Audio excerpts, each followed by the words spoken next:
eso fue, creo que lo que me llevó a escribir este libro, que es cómo reconciliás el sentimentalismo con una moral que tenga un valor absoluto, porque creo que cada sexo tiene al tener su propia naturaleza, cada sexo tiene sus propias virtudes que son propiamente masculinas, propiamente femeninas. Sí. No tenemos moral, no tenemos religión, no tenemos identidad nacional. Claro, solo el poder, digamos, por el poder mismo. Por el poder mismo. Eso terminó cuando perdieron una guerra, se hundieron en la anarquía, porque no tenían nada que los uniera, y después de esa anarquía vino un régimen fascista todavía peor. Bienvenidos a Barroco Tertulia. Después de tanto tiempo tenemos nuevamente invitado a Oscar de Filosofía de Película. Hola, mucho gusto. Bueno, y hoy un poco lo que queríamos hablar es sobre el ensayo que escribió Oscar, que de hecho ayer fue que lo publicaron, ¿no? La versión más... la versión pro. La versión pro, claro. Sí. O sea, lo publicamos con una editorial indie, pero es una editorial con un trabajo más profesional, con el número de registro, no sé cómo se llama oficialmente. Sí. Antes lo había simplemente subido en un PDF. Claro, a Wattpad. No, Wattpad lo dejé usar. En un momento fue... usar Wattpad fue más bien un gesto de me importan un bledo las editoriales, claro. ¿No? Pero realmente no te suma, así que lo había subido en un PDF y compartía el PDF en los videos de mi canal. Sí. Bueno, pero un poco es el primer ensayo de una serie de 3 ensayos, ¿no? Es el primero de una serie de 3 ensayos, y también pensamos darle un formato más pro a varias cosas que ya tengo publicadas. La recopilación de aforismos. Claro. Como pulir un poco las cosas para que pulir más un poco, claro, darle un tono un poco más profesional a cosas que ya presenté antes al público. La filosofía relajada, que es una compilación de aforismos. La valijita de herramienta, que es básicamente una gran nota a pie de página de la filosofía relajada. Okay. Eso pensamos darlo también un formato más pro. Y acá en El Bien y el Mal es la primera parte de 3 ensayos que tienen en común tocar temas de ética. Acá en El Bien y el Mal toca qué es el bien y el mal, paradojas que produce el relativismo moral, y toca temas muy abstractos, muy teóricos. Los otros tratan más bien de cómo se refleja concretas. Eso en el mundo real. Claro. Sí, igualmente algo que me pareció, de hecho lo más, igual vamos a ir pasando un poco por todo el ensayo, pero a mí lo que me pareció más interesante son estas cuestiones justamente que hablabas del tema de, tensiones que hay entre de qué tan posible es cumplir con las cuestiones morales, o también la tensión que hay entre la justicia y el amor, todas esas cuestiones que, si bien teóricas, tienen que ver un poco en esta cuestión práctica de, una vez que se reconoce de que existe la moral como algo absoluto, cómo llevarlo a cabo en la vida, y no solo en la vida de uno, sino en cuestiones un poco más amplias, como pueden ser, no sé, el derecho, la política, etcétera. Claro. Que obviamente es como que ahí es cuando se vuelve más complicado todo y deja de ser tan idílico. Sí, creo que una de las ideas más extrañas, más originales que tiene el libro, y sin embargo me llevó a eso, no es por miren qué original que soy, me llevó a eso la teoría. Creo que una de las ideas más originales que tiene es considerar que las virtudes no forman parte de la moral. Porque las virtudes por su misma naturaleza son relativas. Claro. Y una virtud en una circunstancia puede ser un vicio en otra. Esto es algo que me influyó mucho una sentencia de Maquiavelo, que curioso autor para citar en un libro de ética. Un libro de ética. Me influyó mucho una sentencia de Maquiavelo que decía que Fabio era tímido y Escipión era temerario, y que Roma tuvo la suerte de que cada uno estuviera al mando en el momento adecuado, pero que Escipión en las circunstancias de Fabio, o Fabio en las circunstancias de Escipión, hubieran sido un desastre. Porque claro, cuando venís de sufrir 70.000 bajas, un temerario no es lo que necesitás. Claro, no. Y y viceversa, cuando es el momento de pasar al ataque, de vamos a invadir África, Claro, alguien ahí tímido, necesitas no. un tipo decidido, ahí Fabio no te Exactamente. sirve. Eso me influyó mucho.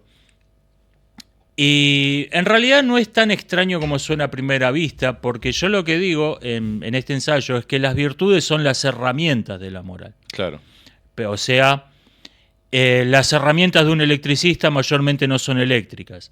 Las herramientas de un carpintero no son de madera. Claro, o sea, vos contradecís un poco lo que es en general toda esta cuestión de la ética de la virtud, porque Claro. en general como que integran las Sí, virtudes sí, sí, dentro sí. de... Para Aristóteles la virtud es el El tema de la núcleo, moral, claro. es el tema de la ética. Y a mí me parece que no,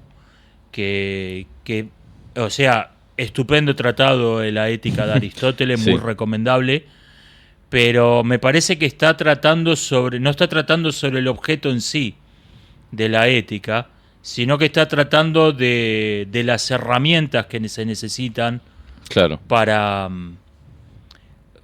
Está tratando sobre eso, o sea, la ética de Aristóteles es un maravilloso tratado de cómo pulir y mantener herramientas. Ok. No te está hablando del objeto en sí para el que sirven esas herramientas. Claro. Eso me parece que es lo que falla. Sí. Bueno, yo un poco lo que vi como tres grandes temas que se tocan en el ensayo, que si bien no está ordenado de esta forma, son por un lado, bueno, lo que decías antes, ¿no? Un poco una cuestión de demostrar la cuestión de la moral que existe efectivamente. De hecho, al principio un poco contradecís este dogma del amoralismo que existe en las ciencias sociales. Y bueno, también de alguna forma refutar al relativismo, si bien no lo tocas tanto como capaz lo has hablado en videos, está un poco esta cuestión de tratar de refutar al relativismo moral, al utilitarismo, todo ese tipo de cuestiones. Y después creo que otros dos grandes temas son, por un lado, todas estas cuestiones de justamente de dónde vienen estos sentimientos morales, por qué tienen por qué implican ciertas cosas que en los humanos, que en los animales no. Y bueno, y por último estas cuestiones que digo de esto de llevarlo a la parte, pero llevarlo a la práctica, pero diría arrancar un poco con esta primera cuestión, ¿no? De yéndonos un poco al plano más abstracto. ¿Cuáles son las cuestiones? Bueno, si querés mencionar un poco esta cuestión del amoralismo y también un poco cuáles son los principales puntos donde flaquean las otras posturas, digamos, que rechazan al universalismo moral. Bueno, en el libro no toco específicamente los temas del relativismo y algunas otras porque me parece que son amoralismos con pasos extras añadidos. Decir que la moral es relativa es lo mismo que decir que no existe. Claro.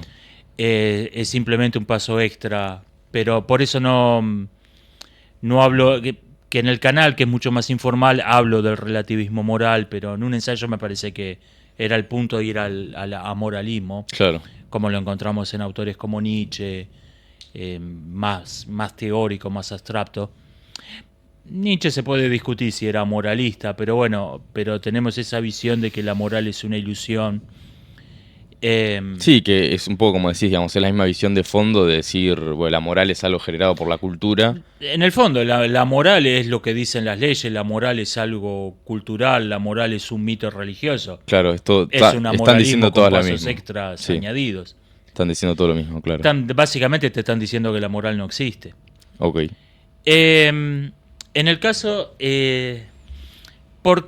específico de las ciencias sociales, yo creo que está este dogma de si querés ser riguroso, si querés ser científico, no tenés que tener en cuenta postulados morales. El problema es que esto no es algo que esté demostrado por la investigación. Es un dogma, Es un dogma. que se adopta a priori a la investigación. Y de hecho, cuando vas a los hechos que querés explicar, te encontrás con por ejemplo, correlaciones entre estadísticas, correlaciones entre leyes y otros hechos políticos, que tenés que empezar a inventar explicaciones Claro, sobre la rebuscadas, marcha. cuando si tuvieras la dimensión ética, la dimensión del bien y del mal, ahí habría un factor común que te explica perfectamente por qué esas cosas van juntas o nunca van juntas o se excluyen mutuamente. ¿Qué cosas, por ejemplo, se excluyen mutuamente Por para ejemplo, bajarlo un poco a tierra? La tasa de, por ejemplo, en sociología estricta, la tasa de suicidios, la tasa de homicidios, la tasa de accidentes. Suben o bajan todas a la par. Ok, Y esto se lo ha querido para explicar esto se ha inventado algo que se llama la teoría de la autodisciplina. sí, autocontrol, algo así. La teoría del autocontrol, que es vamos a hablar del bien, pero no vamos a llamarlo el bien porque esa es una palabra tabú que está prohibida, ¿no? Claro, Entonces te lo explican como que hay una suba, una baja del autocontrol.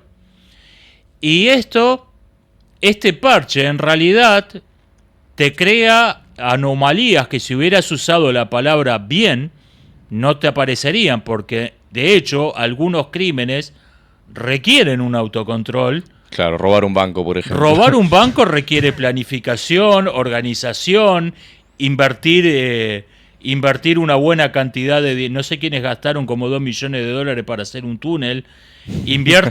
Requiere invertir para obtener beneficios a largo plazo. Sí. Hay crímenes que requieren autodisciplina. Un Ponzi. Un Ponzi. Una estafa Ponzi. Tal cual. Hay crímenes que requieren una... Entonces, ¿qué es lo que tienen estos tipos que no tienen alguien que organiza algo mejor que un robo a un banco? Moral. Claro. O sea, lo que le falta no es disciplina, le falta un concepto del bien y del mal, y le falta obviamente no un concepto teórico, le falta aplicar ese concepto del bien y del mal. Ok. Y digamos, yo creo que estoy de acuerdo que queda de alguna forma descartado el relativismo, digamos, toda esta cuestión del relativismo cultural, todo esto decir de que bueno, si en... No sé si en la India ellos quieren tener sistemas de castas, es su cultura, hay que respetarle, digamos, esto es claramente absurdo. ¿Y qué forma ves vos en la cual se puede refutar o cuál es el principal problema de cosas como el utilitarismo, digamos, esta cuestión de que la moral es como una especie de suma y resta de sufrimiento y placer o felicidad? Y cabría preguntarse por qué nos interesa optimizar ¿por qué optimizar? Si descartás el bien y el mal, ¿por qué optimizar el placer y no el sufrimiento? ¿Por qué habría que elegir cuál sería el criterio? Claro. Eso es el problema con el utilitarismo. Por cierto, creo que hay un relativismo cultural que es legítimo. Hay un verdadero relativismo cultural que no es que lo que es bueno acá es malo en la India o viceversa. Creo que hay un relativismo cultural legítimo que procede de que tenemos distintos conocimientos o sea, el bien y el mal son uno, pero nuestro conocimiento, dado que es imperfecto, puede ser que una cultura haya profundizado en un aspecto. Claro, una virtud, incluso volviendo un poco a o que haya desarrollado una virtud. No solo algo más que una virtud, puede ser que haya fomentado un aspecto teórico del conocimiento del bien y el mal que otra cultura no. Claro. Por ejemplo, en la India, con toda la idea del karma, si vos lo ves, no es algo que nos sea totalmente extraño. Nosotros tenemos refranes como el que a hierro mata, a hierro muere, el que mal anda, mal acaba. Lo que pasa es que nadie se puso a escribir un ensayo filosófico sobre eso. Nunca pasó de los aforismos. Nadie fundó una religión sobre eso. Nadie fundó una religión sobre el que mal anda, mal acaba. Claro. En la India profundizaron mucho ese aspecto. Sí, yo lo que decía de virtudes es que por ahí en algunas religiones o en algunas civilizaciones tiene más peso, por ejemplo, no sé, la compasión que en otras. Digamos, no sé, esta cuestión que tienen, sobre todo en Oriente, que es muy parecido a todas estas religiones animistas de ver como, bueno, igualar al... que obviamente tiene sus defectos, ¿no? Lo de igualar las vidas, todas las vidas, ya sean animales, humanas. Y de alguna forma hay como una especie de un exceso de esa compasión con todo lo que te rodea y terminás, digamos, al final sacando conclusiones que a nosotros nos parecen disparatadas, ¿no? Claro, es como si se hubiera hipertrofiado esa virtud o ese valor en concreto y se hubieran olvidado otras cosas igual de importantes. El problema es que, como dice un villano de caricaturas, si parafraseando a un villano de caricatura, si vos compadecés todo, no compadecés a nada. Claro, es el de Los Increíbles. Parafraseando a Síndrome de los Increíbles. Me parece que el budismo, con esta moral de la compasión universal, que me parece que está muy bien, o sea, para el que si te la tomás con moderación, me parece que es un muy buen sistema de valores. Lo que pasa es que lleva a un punto en que la vida de una bacteria vale lo mismo que un ser humano, si lo vas a aplicar rigurosamente, y entonces no vamos a hacer campañas de vacunación porque es un genocidio de microbios. No te podés lavar las manos porque sos Hitler. Claro, es una locura. Sí. Y me parece que, pero me parece que no está mal fundar una moral en un sentimiento. Me parece que no te podés quedar solo con el sentimiento. Tal cual, estoy de acuerdo. Sí, además, digamos, religiones como el budismo son un gran avance en comparación a todo el abanico de religiones étnicas o así más primitivas que existieron. Sí, yo creo que el paso de las religiones étnicas, de las religiones con un pueblo favorito, un dios patriarca, el paso de eso a las religiones universal, como el cristianismo, el islam, el budismo, donde cualquiera puede ser parte de la religión y la religión es para toda la humanidad. Eso creo que fue un paso comparable eso fue un progreso de la civilización comparable al origen mismo de la civilización. Claro. Sí, bueno, porque es justamente esto, ¿no? La moral es para todos o no es. Entonces claro. es el paso necesario para tener una moral más coherente y más aplicable, claro. más aproximada a lo que es la moral realmente. Y me gusta, en particular simpatizo con el cristianismo porque creo que es el que postuló esto de modo más puro. El islam tiene algo de religión étnica árabe, aunque no sea de modo oficial. Tiene algo de religión étnica árabe al punto de que los musulmanes ni siquiera consideran que las traducciones del Corán sean el Corán. O sea, tiene esta cosa de medio como que todos los animales son iguales, pero los árabes son más iguales que otros. Claro.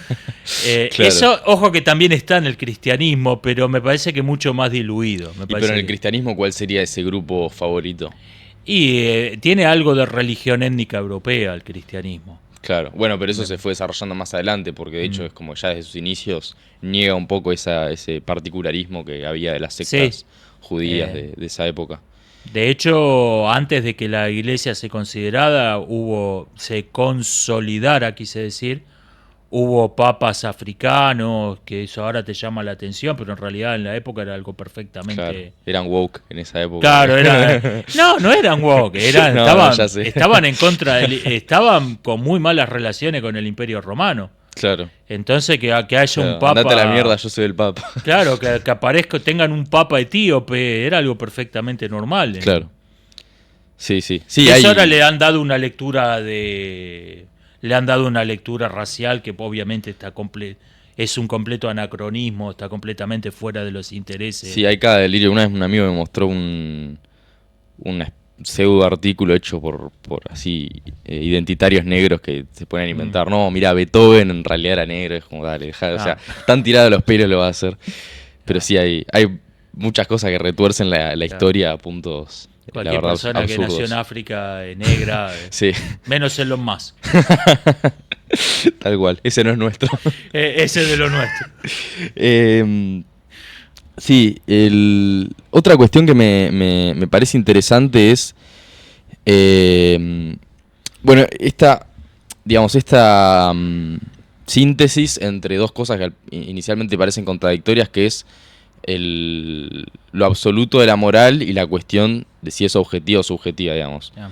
Por un lado sostenés que es absoluta, digamos que no varía de un tiempo o de, digamos, ni de una época ni un lugar a otro, pero que es subjetiva porque de alguna forma crees que emerge de la existencia de la humanidad y no que es algo, digamos, que está por fuera. Sí, no es trascendente. Claro. eso fue, creo que lo que me llevó a escribir este libro, que es cómo reconciliás el sentimentalismo con una moral que tenga un valor absoluto, porque la mayoría de los filósofos éticos han dado por sentado que si es el sentimentalismo implica el relativismo, para aceptarlo o para rechazarlo. Claro. Han postulado eso. Y a mí me parece que no, porque yo busqué el puente en el concepto de salud y enfermedad. El concepto de salud acaba con lo que se llama la falacia naturalista.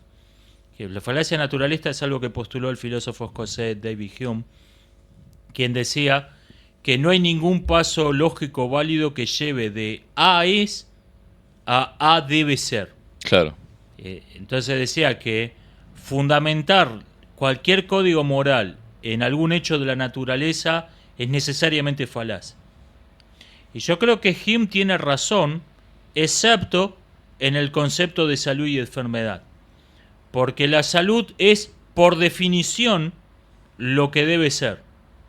La salud es lo que debe ser. La enfermedad, algo enfermo es algo que es lo que no debe ser. Claro, que es un poco análogo a lo que es el bien y el mal. Ese es el Exacto, punto. entonces si Porque fundamos... el bien, al igual que la salud, es lo que debe ser.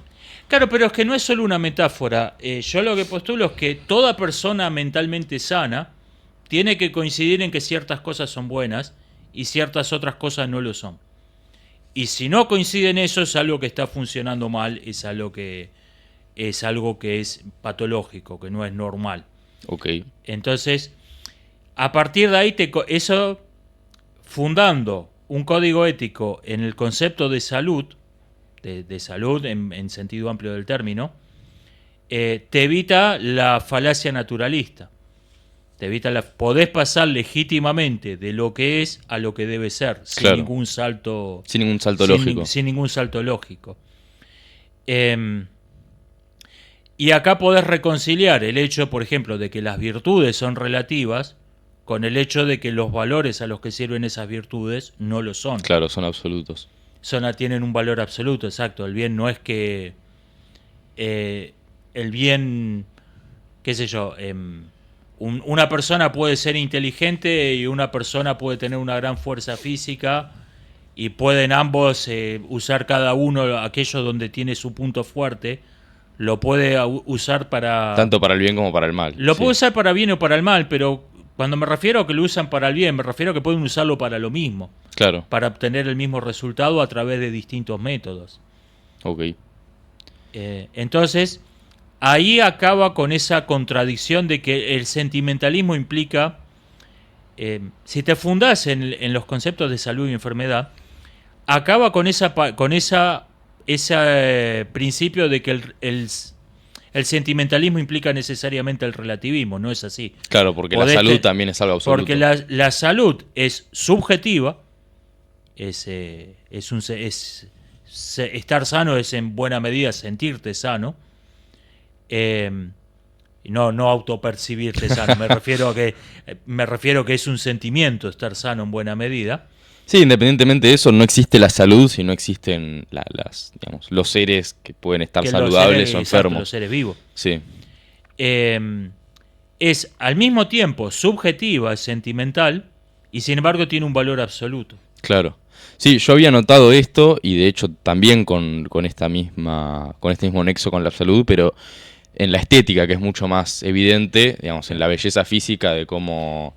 Un cuerpo físico, claro, un cuerpo sano, es un cuerpo bello. Claro, y un cuerpo enfermo es feo, a menos que tengas algún tipo de patología. No importa cuántos concursos de belleza gane un cuerpo enfermo feo. Sí. Sí, y justamente solo puede parecer bello a una persona, digamos, en un estado patológico, que claramente no está saludable mentalmente como para apreciar y para distinguir correctamente lo que es bello de feo, salud de enfermo, en este caso lo bueno de lo malo. Y el tema de la estética es un poco más complejo, porque ahí creo que tiene más... Yo creo que es falso el relativismo estético. Yo creo que lo bello es bello, lo feo feo. Pero creo que el relativismo se puede defender con mejores argumentos, porque la belleza es una experiencia subjetiva pura. mientras que en la ética tenemos la relación entre unos seres y otros que le da un componente objetivo. Claro. Entonces creo que la filosofía que dice que algo es bello quiere decir nada más que te gusta, creo que se puede, yo creo que es falsa, pero creo que también que se puede defender con mejores argumentos. Sí, incluso si tratás de relativizar eso, yo creo que es más, ¿cómo se dice? Más razonable hablar de que existe cierto, no sé, ponele que decís, no existe cierta relatividad en la belleza, pero dentro de ciertos estándares justamente de salud, y bueno, ponele que dentro de todo eso, si te gusta cualquier cosa en el medio, todo pelota, pero obviamente digo, eso cambia entre de individuo a individuo y de cultura a cultura, ¿no? Esas cosas influyen, pero nunca saliéndose de esa base biológica de lo que, no sé, es apreciable estéticamente por naturaleza. Pasando un poco a otra cuestión que tiene que ver un poco con esto de... En la estética, perdón, Sí. hay una cuestión que son los símbolos, que como son culturales, hay una serie de lecturas que por ejemplo, en una obra de arte, hay una serie de lecturas en una obra de arte que a una persona de otra cultura se le pueden pasar por completo, pero al público original eso lo captaba. Ok, Esto pasa mucho con los mitos, por ejemplo. claro. Hace poco escuchaba que alguien que decía que el mito del caballo de Troya probablemente se originó en que un terremoto derrumbó los muros de Troya. Y nosotros pensamos qué carajo tiene que ver un caballo. Un caballo de madera con un terremoto. Un caballo de madera con un terremoto, pero en realidad, en la cultura de un griego antiguo, los caballos y los terremotos eran los dos símbolos de Poseidón, y por lo tanto estaban muy vinculados. Claro. Convertir un terremoto en un caballo era la cosa más normal del mundo para un griego. Claro. Que eso es algo que obviamente nosotros perdimos, ese subtexto lo perdimos por completo. Sí, sí. Sí, absolutamente, que es verdad eso pero digamos, esa cuestión de lo simbólico, ¿dónde ves que se refleja en lo estético? Y en lo estético, en el arte sobre todo. Claro. En el arte donde siempre hay... Sí, siempre hay simbolismo. Siempre hay simbolismo que nunca la palabra es, por ejemplo, en un poema, nunca es solo lo que significa la palabra, la definición del diccionario. Claro. Bueno, lo que decía, ¿no? Pasando un poco a esta otra cuestión que te decía al principio de la cuestión práctica, ¿no? Digamos, imagínate que una persona, bueno, tiene una noción justamente sana, digamos, más o menos razonable de lo que es la moral, y aparece en esta tensión que existe entre lo que es justo y lo que uno, digamos, puede hacer por compasión o por cercanía, digamos. No sé qué palabra ponerle, pero uno naturalmente tiene más afinidad con, por ejemplo, un amigo, un familiar, etcétera. Entonces, ¿vos dónde ves que se resuelve? ¿Cómo ves que se puede resolver eso sin que entre en una especie de contradicción, de doble moral? La contradicción va a aparecer necesariamente. Lo que pasa es que somos indulgentes con esas contradicciones, con quien hace algo que es injusto por amor a su familia, sí, a su patria, a una persona. A su patria, a una persona. Somos indulgentes con eso, porque sentimos que está actuando, en el fondo está actuando en base al mismo sentimiento que muy diluido, muy abstracto le sirve de fundamento al código moral. Entonces, vos no podés imponer el código por encima de esos sentimientos, porque esos sentimientos son los que fundamentan el código en primer lugar. Claro. Entonces, en toda sociedad razonable, la ley hace unas excepciones razonables a la justicia. Vos podés no denunciar a un hijo. No podés, en cualquier otro caso es su encubrimiento. Pero vos a tu hijo lo podés encubrir, a tu padre lo podés encubrir. Claro. Hace unas excepciones razonables porque ese sentimiento por el que la persona está cometiendo un delito, lo que sería un delito en cualquier otra circunstancia, es en realidad el mismo sentimiento que le sirve de base al código legal en primer lugar. Claro, entonces decís que si no se tomaran esas excepciones, es como que se estaría negando todo el código entero. Se estaría negando el fundamento los... por el que el código existe en sí, se caería en lo que se llama en filosofía legalismo. Claro. La idea de que la ley no tiene ningún fundamento. Se respalda, la ley es un código, si lo violás están estas penas, punto. Claro. Más allá de la cuestión legal, que obviamente me parece bastante razonable, en lo que es la cuestión ética, digamos, de esta cuestión, digamos, de lo que está bien o mal individualmente, ¿cómo crees que se puede resolver esa tensión? Yo creo que es lo mismo aplicado individualmente. Esto es tema más para literatura que para filosofía. Claro. Todo personaje trágico es alguien que tiene motivos razonables para hacer cosas diametralmente opuestas y tiene motivos igualmente válidos para hacer cada una. Claro, sí, eso es lo trágico justamente. Claro. Y, bueno, acá entra mucho la personalidad. Sí, yo igual lo que creo es eso, es como un poco difícil ponerle límites porque de alguna forma esta especie de excepción que haces a la justicia puede ser en un caso razonable, en otro caso demasiado egoísta, podemos decir. Bueno, es que, por ejemplo, no consideramos que Bonnie y Clyde hayan sido una excepción razonable. Claro. No, se quería mucho, sí, estaban matando gente, ¿qué me importa? O sea, tiene que haber un balance entre que la excepción tiene que ser razonable. Claro. Después acá entra también el tema de las virtudes de cada uno, de la personalidad de cada uno. Sí, vos una vez habías hablado de esta cuestión de... Que esto también tiene mucho que ver con la literatura, con la ficción, ¿no? Claro. Escuchaba una sátira que alguien que decía que si Hamlet fuera el protagonista de Macbeth o Macbeth el protagonista de Hamlet, duraban 5 minutos la tragedia. Porque Hamlet le pegaba una patada en el culo a la mujer y Macbeth iba y lo mataba al usurpador. Duraban 5 minutos. Sí, no habría pasado la historia de Shakespeare. Sí, no hubieran sido grandes tragedias ninguna de las dos. Claro. No, yo recuerdo que alguna vez hablaste de esta cuestión respecto a esto de las virtudes y esta tensión que existe entre, podemos decir, la justicia y la compasión, que de alguna forma es como las dos fuentes de la moral, una más predominantemente masculina y otra más femenina. Creo que hay un fuerte componente de... Creo que cada sexo tiene al tener su propia naturaleza, cada sexo tiene sus propias virtudes que son propiamente masculinas, propiamente femeninas. Sí. No quiere, o sea, el ideal sería que todos sean todo, pero como eso no es realista, no es posible. Sí. No es posible en la práctica. Bueno, yo creo que ante la duda cada uno tiene que...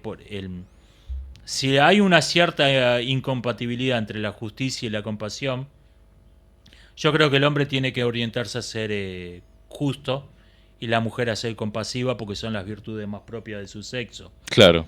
No quiere decir que el hombre no deba ser compasivo, ni que la mujer no deba ser justa. Tampoco se puede caer un poco en esos vicios de bueno, un poco ese exceso de justicia de lo masculino sería lo que decís vos del legalismo, de ignorar cualquier forma de compasión. Ahí no hay nada, no hay compasión. Claro, es un robot directamente, sin ningún tipo de... estos tipos que te elogian, el escritores romanos, el tipo que mandó ejecutar al hijo. Y te lo dicen como algo wow, como algo digno de elogio. Para mí es un psicópata. Sí, tal cual. Está bien que militarmente tenía sentido. Era un general que ejecutó a un oficial que desobedeció una orden. Tenía sentido. No dejaba de ser el padre que le mandó cortar la cabeza al hijo. Claro. También hay cuestiones, acá entra mucho lo cultural. Borges comentaba Borges cita en un artículo la condena a muerte de Landru, no el historietista, un asesino serial que fue bastante conocido en su tiempo, que citan que mató a no sé cuántas mujeres, cometió numerosos robos, y mató un perro. ¿Viste? Y Borges decía que un juez argentino nunca hubiera mencionado la muerte de un perro en una sentencia de muerte. Como que hay esa minuciosidad Claro. es muy europea, esa cosa de vamos a hacer todo prolijo, riguroso. Mientras que acá no, bueno, este tipo es un asesino serial, hay que ejecutarlo, punto. Claro, ya lo ves a ojo de buen cubero, mirá toda la gente que mató. Pero... Claro, es un asesino serial, ok, vamos a ejecutarlo. Sí.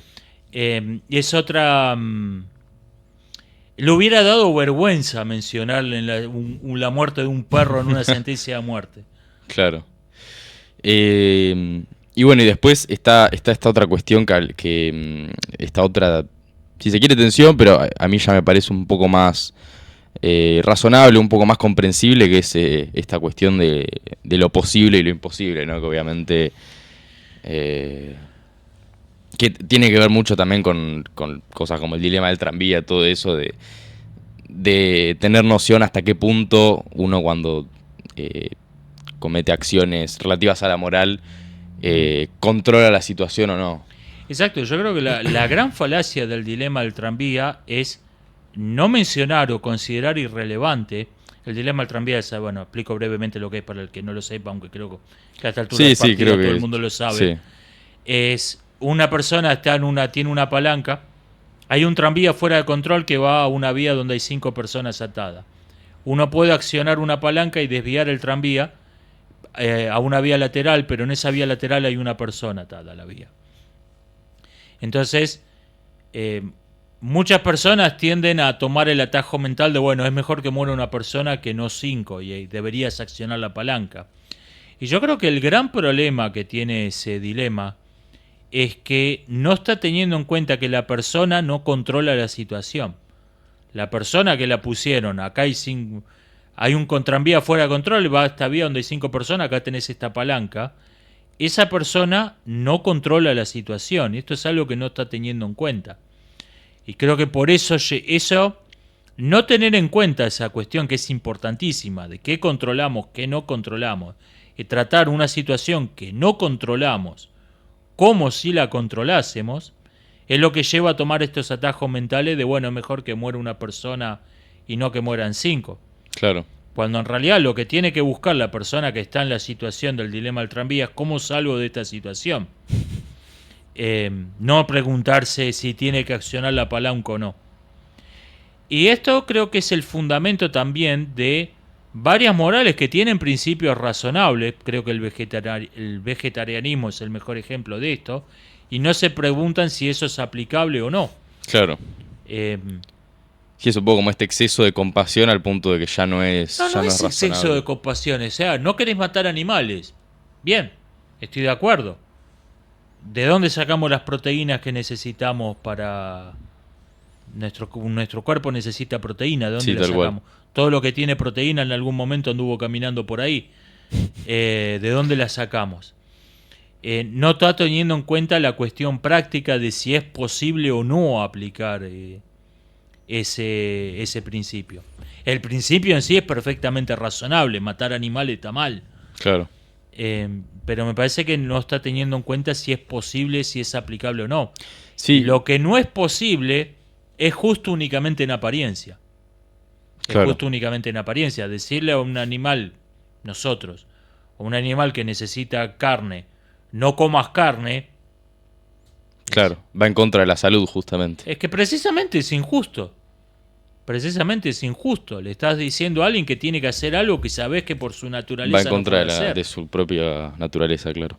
Sí, y yo creo que acá esta cuestión de lo posible o impesible por ahí en la cuestión así individual, bueno, este tipo de cuestiones es fácil y creo que se vuelve un poco más difícil ya cuando se va al plano de... Que bueno, es un poco lo que habías dicho vos en el directo de ayer de bueno, esto es lo que debe ser y después es lo que es la moral, claro. Que es un quilombo, ¿no? Porque al fin y al cabo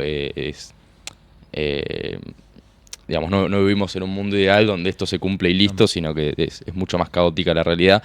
Y yo creo que donde vos hablaste un poco del tema, pero creo que está bueno para desarrollarlo, el tema de cómo crees que interactúan moral y política. En la política, precisamente iba a querer llevar el tema para ese lado. Claro. Sí, sí, pero a ver, esto es una conexión que, de hecho, sí. Aristóteles, la política es la continuación de ética. La ética. Sí. Sí, sí, eso no lo toco específicamente en este ensayo, en algún momento lo hablé, eso de que me parece que se suele malinterpretar la política de Aristóteles porque no se la ve. Se la ve como si Aristóteles hubiese sido un autor posterior a Maquiavelo. Y en realidad como desmoralizado, digamos, sin claro, la moral en la ecuación. Exacto, tratando la política como un objeto de estudio en sí mismo, cuando en realidad la política de Aristóteles es una nota a pie de página de la ética. Claro, es como la exteriorización de esa ética. Exacto, esto lo toqué en otra parte, no está en este ensayo, pero bueno, valga la pena mencionarlo. Por eso muchos autores modernos tienen problemas para entender la distinción entre las formas puras y las formas corrompidas de gobierno. Creen que Aristóteles hizo 6 formas de gobierno de lo que en realidad son solo 3. Claro. El gobierno de uno, el gobierno de algunos, el gobierno de todos. Y que distinguir entre las formas puras y las formas corrompidas es ridículo. Es redundante, claro. Porque la monarquía es la monarquía, no importa que el rey sea buena persona o sea un cretino. Pero es que Aristóteles hubiera estado de acuerdo con eso. Pero eso no es lo que quiere decir que una forma de gobierno esté corrompida. Lo que quiere decir es que cada forma de gobierno tiene un objetivo que es propio de su naturaleza. El fin, que esto es la ética de Aristóteles, el fin de la monarquía es el poder. ¿Por qué? ¿Y por qué es mejor que el poder lo tenga uno? Porque las cosas están mejor organizadas cuando claro, todo el poder lo tiene uno solo. Por eso, hasta en los países más democráticos del mundo, los ejércitos en campaña los manda uno. Claro, también tenés cosas como los decretos de necesidad, urgencia, todo exacto, ese tipo de los cosas. Decretos de necesidad, urgencia. En su momento era, bueno, las dictaduras de Roma era algo previsto. Nadie la llama por su nombre, pero la seguimos teniendo en todas partes. En cada país tiene un eufemismo distinto. Bueno, eso es también por una cuestión histórica, ¿no? Sí, sí, ya quedó un poco quemada la palabra. Quedó quemada ya incluso en la antigüedad. El último dictador que fue... me estoy yendo un poco por la rama, ahora vuelvo a Aristóteles. El último dictador que fue Sila es la causa por la que... Por la que dictadura es mala palabra. Por la que dictadura es mala palabra. Sí. Decías lo de las formas de gobierno. Claro, la monarquía tiene como fin el poder. La aristocracia tiene como fin los honores, porque los mejores son los que reconocen a los mejores. Claro. Muy, muy aristocrática esta forma de pensar. Sí. Y la democracia tiene como fin la libertad, porque cuanto más está repartido el poder, menos probabilidad hay de que alguien pueda abusar de ese poder. Claro. Lo que diferencia las formas corrompidas de las formas puras es que, aunque tienen en común ser el gobierno de uno, ser el gobierno de algunos, ser el gobierno de todos, no siguen el fin propio de las formas de gobierno forma de gobierno, pura. Claro. No es que sean mala gente los que gobiernan. Esto es el error de interpretación típicamente moderno.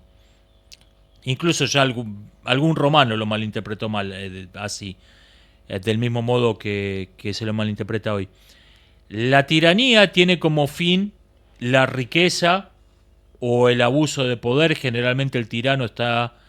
claro, el poder ya no para el Estado, sino para el propio... tirano para el poder del tirano, sí, o para el poder de alguna potencia extranjera, claro, con la que el tirano colabora. Generalmente el tirano está en alianza con algún poder extranjero, sí, tanto en la antigüedad como hoy.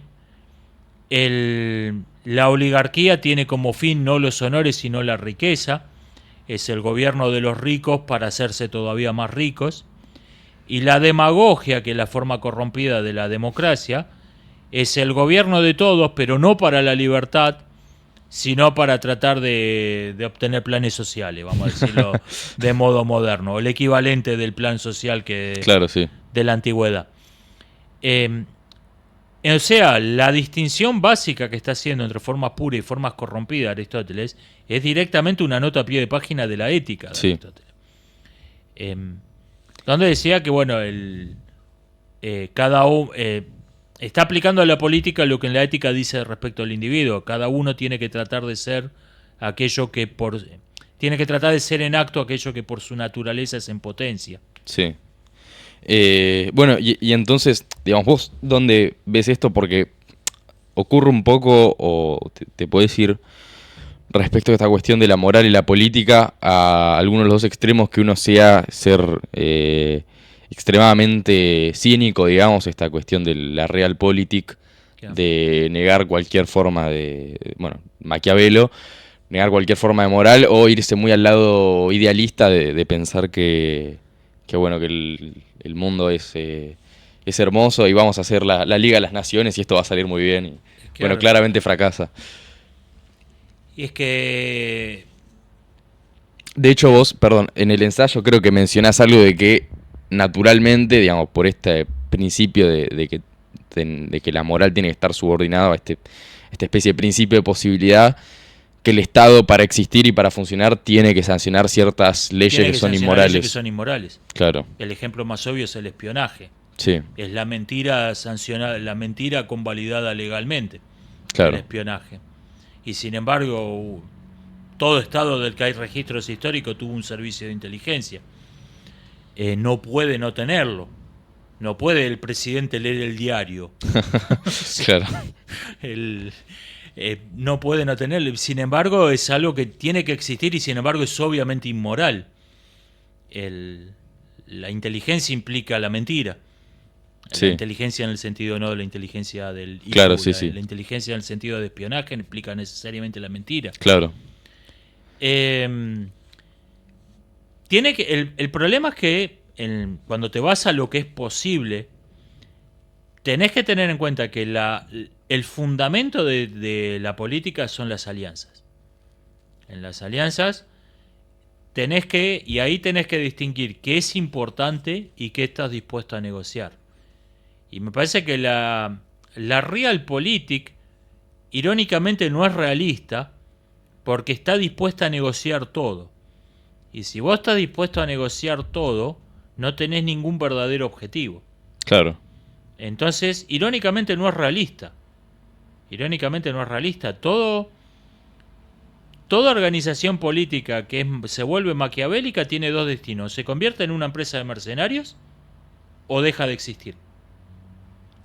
Porque vos tenés que plantearte, si vas a hacer política de verdad, o sea, siguiendo un fin moral y siendo realistas, tenés que plantear, ok, ¿qué objetivo nos fijamos que no es negociable? ¿Qué no es negociable? Y a partir de lo que no es negociable, empezar a construir una red de alianzas. claro, Esto fue... Tenés los dos extremos, que me parece que vos pusiste buenos ejemplos. El imperio alemán fue un extremo de disfuncionalidad, que fue el no nos basamos en nada, y eso terminó en la anarquía. ¿eso qué decís, el segundo Reich o el tercero? No, el imperio alemán propiamente. Claro, el de la Primera Guerra Mundial. El que exacto. Sí, Es no nos basamos en nada, no tenemos moral, no tenemos religión, no tenemos identidad nacional. claro, solo el poder, digamos, por el poder mismo. Por el poder mismo, eso terminó. Cuando perdieron una guerra se hundieron en la anarquía, porque no tenían nada que los uniera, y después de esa anarquía vino un régimen fascista todavía peor. Claro, Que en comparación, por lo menos este tipo es preferible no tener ninguna moral a tener una muy mala. claro. Estos cínicos por lo menos no tenían una moral demencial. Claro, pero vos lo que decís es como que se derrota a sí mismo porque, que de hecho creo que esto también pasó con el fascismo, de darle este peso excesivo al poder, hace que, bueno, a la mínima que perdés poder ya está, perdiste Exacto, tu razón de ser. si Y vos estás diciendo que el poder, la única fuente de legitimidad es el poder, cuando perdiste una guerra estás diciendo que sos ilegítimo. claro, Por eso no hubo una resistencia fascista después de la Segunda Guerra Mundial. Claro, pues ya quedaron Porque, deslegitimados de, ok, son unos al inútiles. perder la guerra, están diciendo, el poder te da la legitimidad. Nosotros pedimos el poder, Claro, no tenés más ninguna legitimidad. Técnicamente hubo, pero duró 2 años la resistencia fascista, porque, sí, porque estaban diciendo, al perder la guerra, estaban reconociendo que no tenían derecho a mandar. claro. Su Sí, misma propaganda había repetido ese mensaje durante 20 años, simplemente se le volvió en contra. claro. Sí, ahí ya, no sé si se puede doble pensar lo suficiente para olvidarse de eso, pero bueno, Creo que exigía mucho.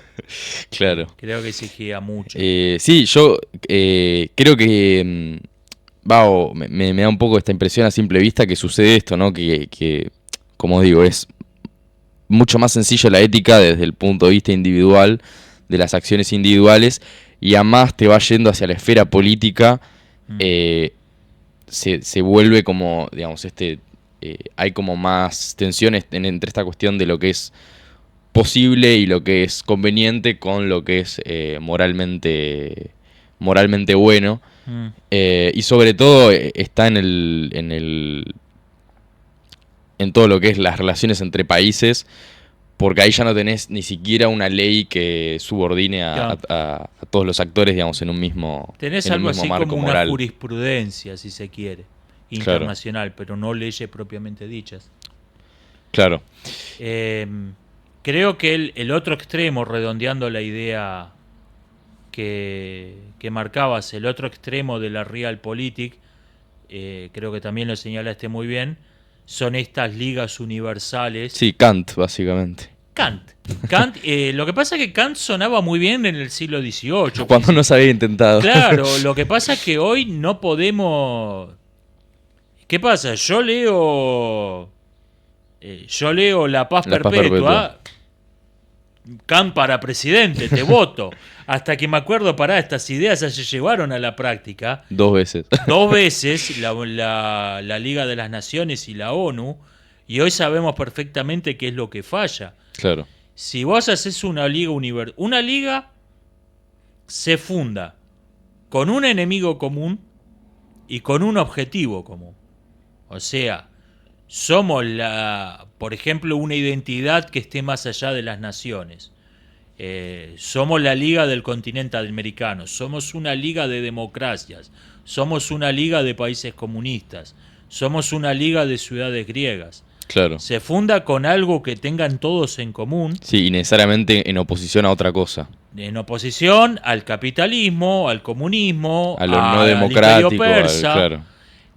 Tenés las ligas universales, por su misma naturaleza, no tienen ni un enemigo común, ni algo que los unifique. Claro, parafraseando de vuelta, síndrome, si todos están en la liga, nadie lo está. Si todos están en la liga, nadie lo está. Sí. Parafraseando así.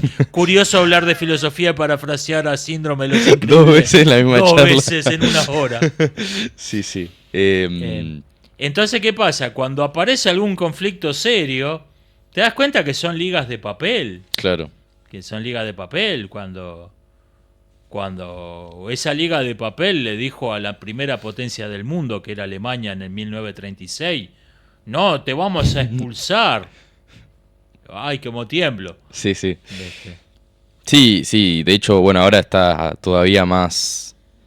sí, o sea, ya la ONU en la práctica es algo igual o más patético, y además con la... digamos... con la desigualdad entre estados explícita, con cosas como el Consejo de Seguridad, El Consejo de Seguridad, somos que no- todos iguales, pero algunos más iguales que otros. Sí, somos todos, eso está legitimado, eso está blanqueado, que Sí, no sí, existía totalmente. en la Liga de las Naciones. Claro, o sea, los que tenemos armas nucleares Sí, podemos decidir sobre el resto. Em, La ONU por lo menos aprendió una cosa del fracaso de la Liga de las Naciones, es que nunca expulsan un miembro. Por lo menos no un miembro del Consejo de Seguridad. claro, Pues se dieron cuenta que es una amenaza que no intimida a nadie. claro, y de hecho solo están minando su propio poder. Están minando su propio poder. Entonces, si la única razón de existir de esa liga es ser universal, bueno, la primera prioridad es que la liga siga existiendo. Sí. Bueno, y yo lo que ¿No crees que existe en política un poco esta, volviendo un poco a la cuestión moral, esta dificultad de actuar entre lo que, de vuelta, lo que está bien y lo que es conveniente, digamos, como que no necesariamente coinciden siempre la distinción bien-mal con la distinción amigo-enemigo, que es algo que se ha tratado mucho, pero que quería saber cuál es tu opinión respecto a esa cuestión. Yo creo que es únicamente conveniente a corto plazo. Es únicamente conveniente a corto plazo. ¿Qué cosa? Priorizarlo Priorizar la conveniencia. A la larga siempre te ha demostrado siempre ha demostrado ser una mala idea a largo plazo. O sea, vamos a darle armas a la Unión Soviética para pelear contra los fascistas. Resultado de la Guerra Fría.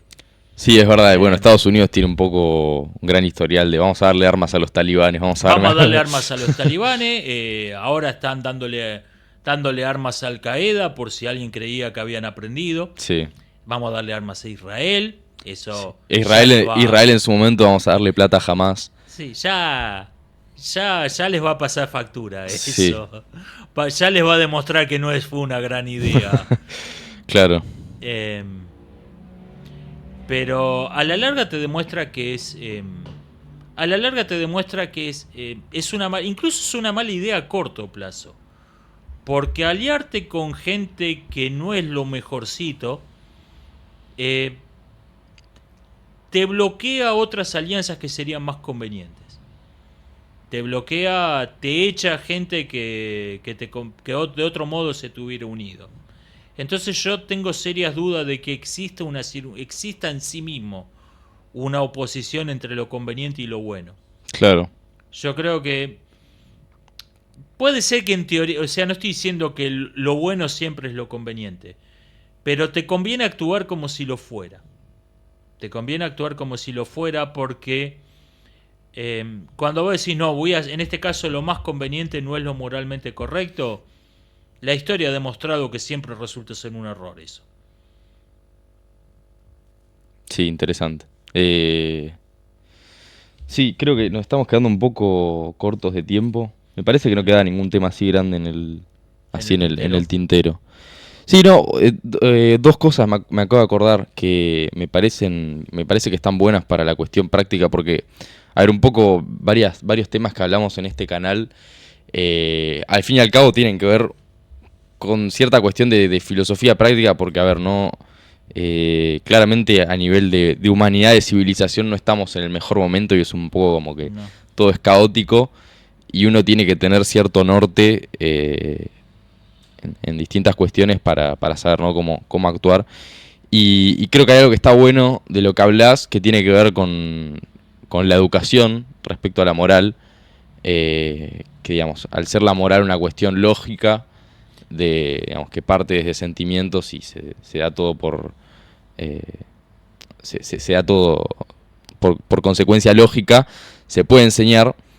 Y al principio esto me sonaba raro, pero mencionaste algo que yo creo que está muy bueno, que es, digamos, como ciertas condiciones necesarias que tienen que ver con poder, no me acuerdo todas, pero tiene que ver con el tema de poder retrasar la satisfacción del placer, ese tipo de cosas, que son de alguna forma necesarias para que, porque, a ver, no basta con solo saber lo que está bien, sino tener el carácter y tener la autoestima, me acuerdo que mencionabas también, todo ese tipo de cosas para efectivamente pasarlo de la teoría a la práctica. Sí, sin duda. Son la capacidad para demorar la satisfacción del placer, el autodominio, la racionalidad, son cosas que necesitas son virtudes que necesitas para llevarlo a la práctica. Claro. Como guía práctica, porque el mundo siempre ha sido confuso y en nuestro día lo es mucho peor. Sí. Como guía práctica, yo creo que un buen principio es preguntarte si lo que vos vas a defender, si se lo podés decir a cualquier persona en el mundo. Viva, muerta, en cualquier parte del mundo, si se lo podés decir sin sentir vergüenza. Claro. Lo que vos sostenés.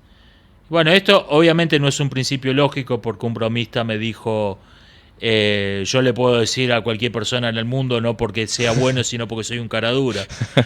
O sea, claro, no tiene valor como principio lógico, obviamente. Claro, pero creo que es una buena regla práctica. Sí, porque incluso si uno dice